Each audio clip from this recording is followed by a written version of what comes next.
Hey there, welcome to the channel.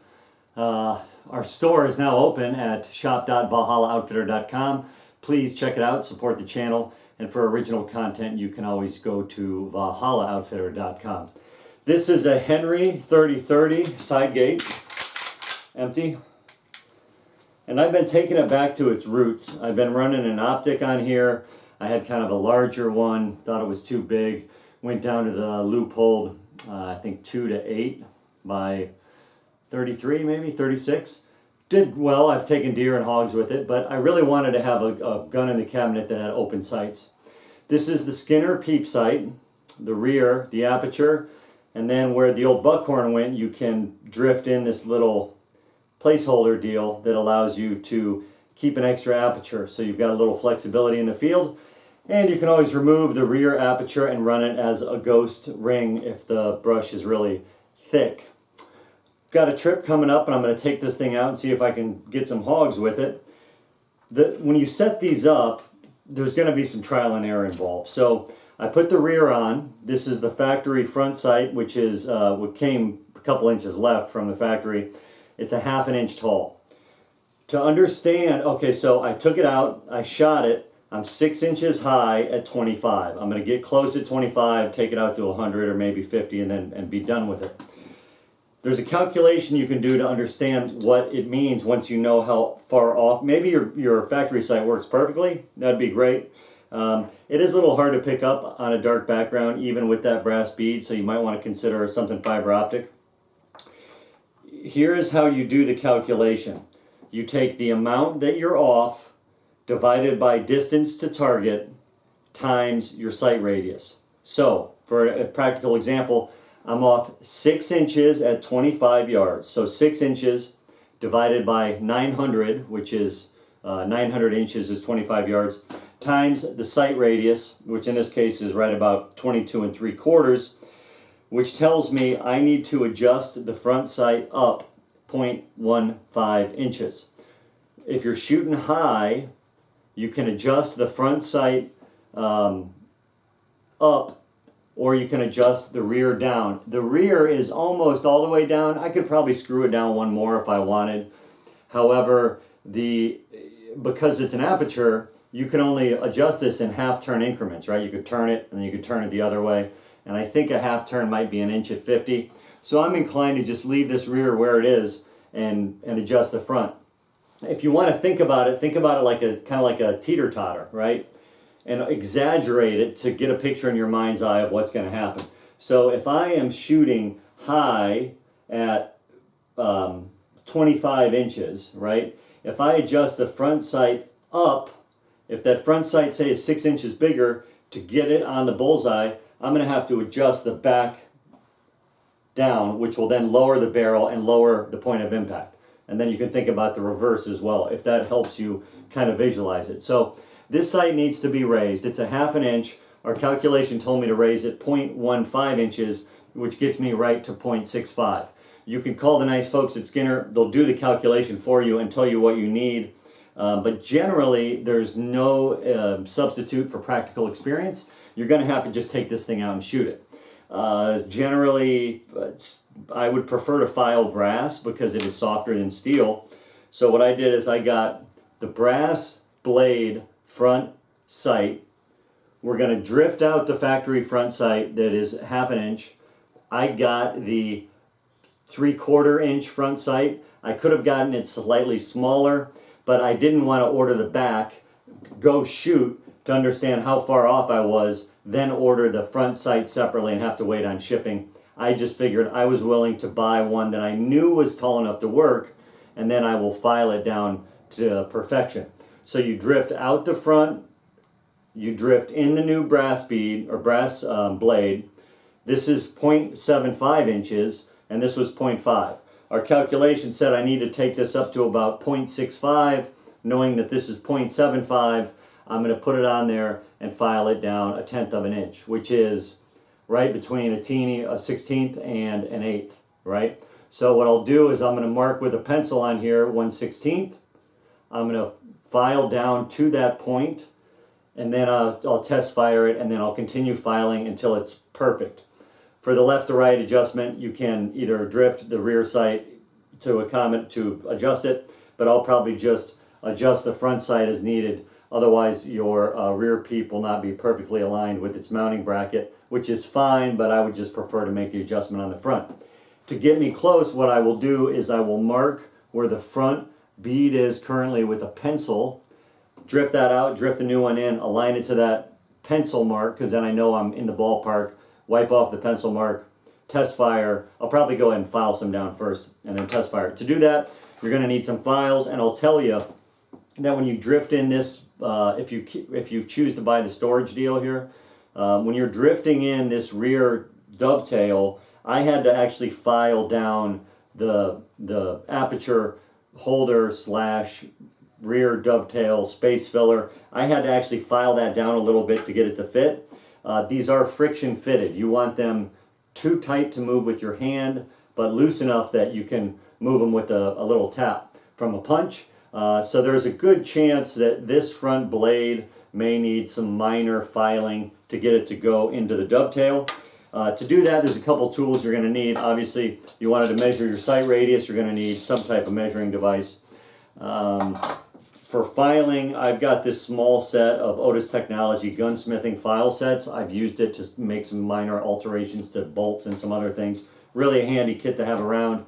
And then also, you're going to want a set of brass punches. These are what allow you to direct the force that you need to tap out that front sight or the rear buckhorn, or it's good for a multitude of things. And due to the fact that it is brass, if you slip or fall, this is softer than steel, so that it should not mar your gun, is the idea. They also make brass hammers. I don't have one. I'm just going to be careful enough with the hammer that I don't hit it.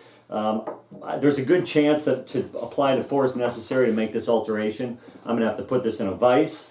However, I figured I'd just try it out so you guys can see kind of what it looks like.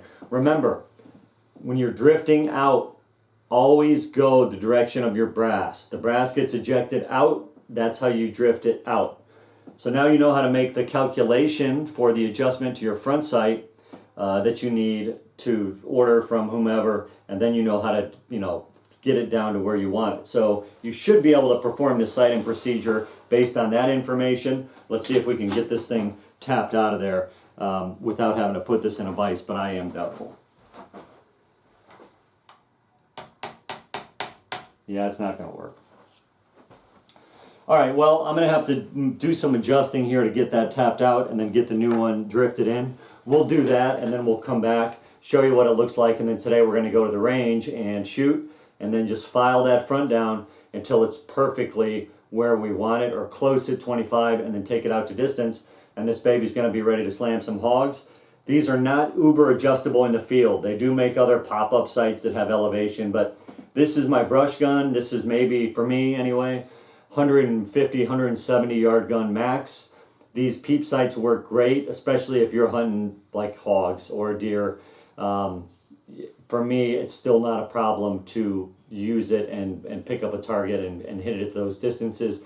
Generally, I'm within a pie plate at 100. And for the purposes that this gun was built for, a minute a hog is all I ask of it. When it was scoped, it was about a 2 or 3 inch gun, and that was acceptable to me. So we'll work on this front and we'll check back in.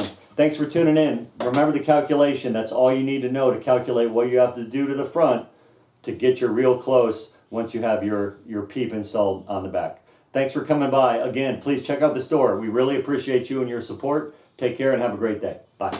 I'm going to show you kind of how much force is required to move this. Now, if you're sitting on a wooden chair, instead of using a gun vise, you can put the barrel of the gun off the chair a little bit, put it on the chair, hold it with your leg, and I just want to show you what kind of force is required to move this thing.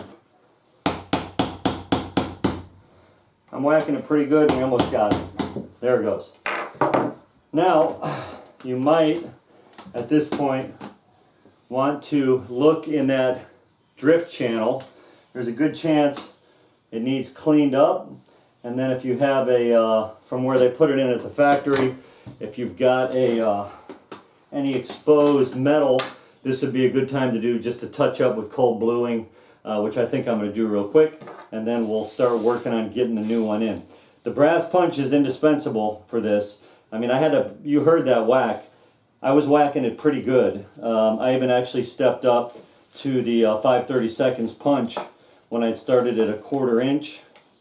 Or pardon me, I stepped up to the 1/4 inch from the 5/32 because it just wasn't getting the force on there that needed to be on there. So when they say friction fit, it's pretty tight, but that's how you do it. Knock it out, and then we are ready to put in the new one. Okay, you get it started, kind of finger tight lined up. Same procedure but in reverse, and obviously you're going to want to drift it in the opposite direction that you drifted it out. So this time from the breech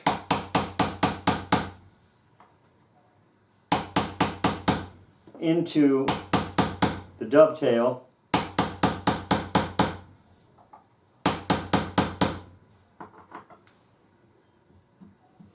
And you want to get it, I think I overshot it. I did. So let's go 4 whacks back.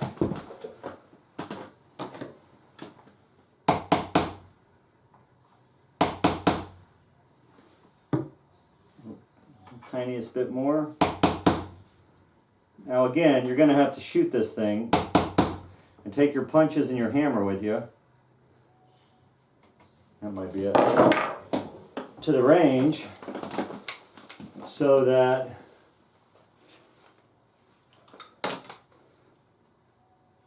oh yeah, that looks pretty on. Now if you want to get fancy, I suppose you could put this in here, get your little level right here, and then look at that to determine how close it is if you want to really try to dial it in before you go. But that's it. The factory front sight has now been removed. The replacement Skinner brass has been installed. Now all that's left is to go have some fun, shoot it, and then we're going to be filing down that bead. But this Aperture sight really works. It takes advantage of the magic of the eye, right? You don't look at the rear aperture. All you do is use that as a place to for your eye to go to, and you just focus on that front bead or blade. The brass shows up nicely against the black background, reasonably good against tan, reasonably good against pure black. So I think this is going to be a winner. This is really neat. This will be the lightest hunting gun that I have, I think, right around 7 pounds. Super trim, easy to pack, easy to shoulder, great brush gun. I'm really happy that I'm getting it, kind of taking it back to basics. So we'll go out to the range and show you what it is like after we shoot it, and then file this thing down to perfection, and we'll be good to go. Thanks for tuning in. I hope you learned something. Don't forget, if you need to make an adjustment to your front sight, the whole ball of wax is that equation.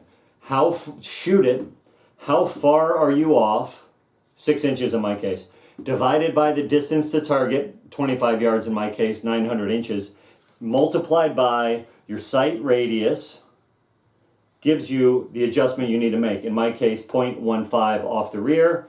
The factory was 1/2. A half plus 0.15 is 0.675. This is a known height at 0.75, so I file this back from 0.75 down to approximately 0.65, or wherever I feel like I am on, or get close to on at 25 and then take it out to whatever distance you want, 0, and you're going to be in business. Henry 3030, it's a good gun. I was not particularly enamored with the sights from the factory, and in fact, the distance that I was off was great enough that I could not adjust it with their with the way the factory buckhorn was set. It just wouldn't adjust far enough to get me on bull. I called them.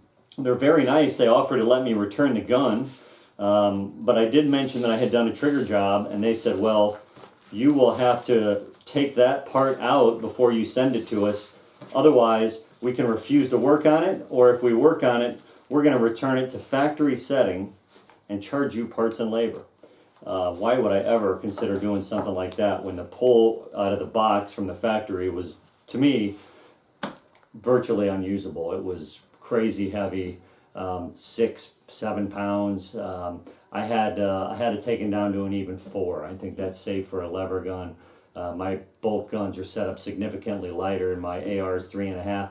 The gunsmith advised me that he thought 4 was as safe as he would want to take the gun based on the internal mechanism, so I agreed with him. So now we're all set with the sight too. Thanks so much, ValhallaOutfitter.com. You guys come by and check it out. We appreciate you. Have a great day.